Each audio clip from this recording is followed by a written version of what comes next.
One aspect of the Pokemon trading card game that sets it apart from other popular TCGs is the lack of interaction players have on their opponent's turn.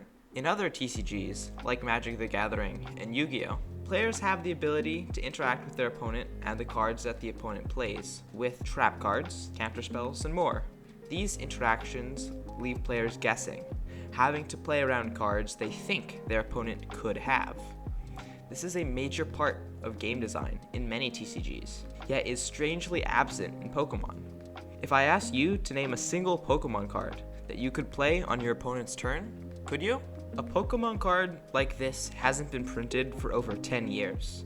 In fact, there's only a single Pokemon card in the history of the game that you can play on your opponent's turn. That card is Team Galactic's Power Spray. Power Spray was a part of the new Team Galactic's cards, released with the set Platinum. Besides the many new Team Galactic's trainer cards, Platinum introduced Pokemon SP, big basic Pokemon that synergized with the Team Galactic's trainer cards. Many of these new Pokemon and trainers came to be staples of the format, and Team Galactic's Power Spray was no exception. Power Spray reads, you may play this card during your opponent's turn, when your opponent's Pokemon uses any Poke Power. Prevent all effects of that Poke Power. If you have 2 or less Pokemon SP in play, you can't play this card. With the ability to shut off opposing Poke Powers on a moment's notice, Team Galactic's decks now introduced a new level of mind games into the Pokemon TCG.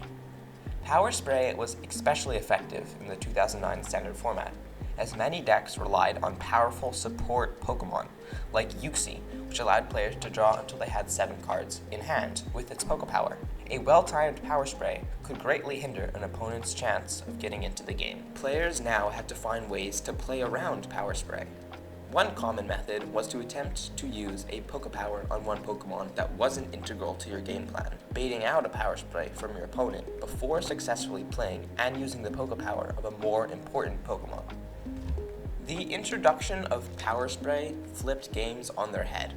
No longer was Pokemon as one-sided as it used to be.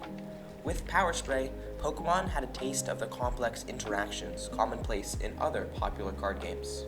In the 10 years since Power Spray was legal, no other card with a similar effect has been printed, and I don't necessarily view this as a bad thing.